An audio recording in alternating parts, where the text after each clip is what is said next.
Hi అండి, అందరికీ నమస్తే. నేను మీ షేబ. ఈరోజు వీడియోలో హెల్తీగా ఇంట్లోనే చేసుకునే పిజ్జా అనమాట. చక్కగా ఇలా చేసుకుని ఇంట్లో అందరూ కూడా హ్యాపీగా తినేయచ్చు. చిన్నపిల్లలకైతే మరీ ఇష్టంగా ఉంటుందండి. ఇలా రకరకాల కనిపించింది అనుకోండి, వాళ్ళు బాగా ఇష్టపడుతూ ఉంటారనమాట. మన ఇంట్లో చేసుకుంటే చాలా హ్యాపీగా ఉంటుంది.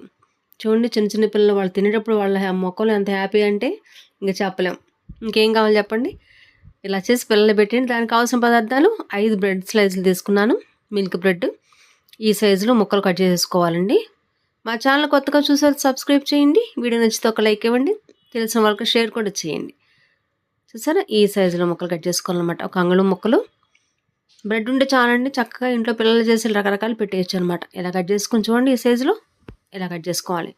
ఈ ముక్కలన్నీ కూడా ఒక గిన్నెలోకి తీసుకుందాము.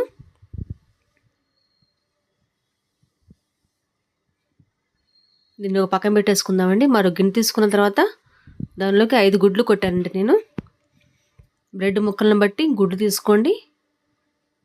బ్రెడ్ తక్కువ ఉందనుకోండి, గుడ్లు కూడా తగ్గించుకోవచ్చు అన్నమాట. దీనిలో సరిపడా ఉప్పు వేసుకుందాము. దీనిలోకి మిరియాల పొడి అండి. నేను కారం కానీ పచ్చిమిరపకాయలు ఏమి వేయట్లేదు, ఇదే కారం అన్నమాట. బాగా బిట్ చేసుకోవాలి ఇదంతా కూడాను. పిల్లలకి ఇలా చేసి పెట్టేయండి. బాక్స్లో పెట్టేయచ్చు. చక్కగా స్కూల్ నుంచి రాగానే ఇంటికాడ చేసి పెట్టేయచ్చు. ఈ గుడ్డు మిశ్రమం అంతా కూడా బ్రెడ్లో వేసుకుని బాగా కలిపేసుకోవాలన్నమాట. ప్రతి ముక్కకి పట్టేలాగా మొత్తం కలిపేసుకుందాం ఒకసారి. చాలా ఫాస్ట్గా కూడా అయిపోయింది. చేసి పెట్టండి, చక్కచక్క పెట్టండి. ఈ పిజ్జా పైన వేయడానికి గట్టి టమాటాలు 2, క్యాప్సికమ్ ముక్కలు కొంచెం పెద్దవి కట్ చేశాను. అలాగే కొంచెం స్వీట్ కార్న్ అన్నమాట, చీజ్. స్టవ్ వెలిగించి ప్యాన్ పెట్టుకుందాము. దానిలోకి బటర్ వేసానండి. మీరు ఆయిల్ అన్నీ వేసుకోవచ్చు.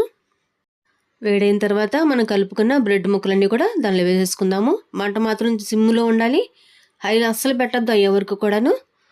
చూడండి, ఒకసారి స్పూన్ పెట్టుకుని మొత్తం కూడా ఇలా నొక్కేసుకుందాం అనమాట. అదుముకున్నాం అనుకోండి, ఒక బేస్ లాగా తయారవుతామండి. పిజ్జా బేస్లు ఉంటాయి కదా, సేమ్ అలాగ ఉంటుంది. 1 నిమిషం పాటు స్టవ్ అటు ఇటు మీద తిప్పుకుంటా ప్యాన్ని వేపుకోవాలి. అటు ఇటు తిప్పామనుకోండి, మొత్తం ఈవెన్గా ఎగుద్ది. వేగిన తర్వాత రెండో వైపు తిప్పని చూడండి. ఒకవైపు వేగిన తర్వాత రెండో వైపు తిప్పుకోండి. దానిపైన టమాటా కెచప్ ఇవి వేసుకుంటే కొంచెం తీపి తీపిగా పుల్ల పుల్లగా కారంగా ఉంటుంది కదా. ఇవి వేసుకుని మొత్తం స్పూన్ పెట్టి మొత్తం రాసేసుకోవాలి.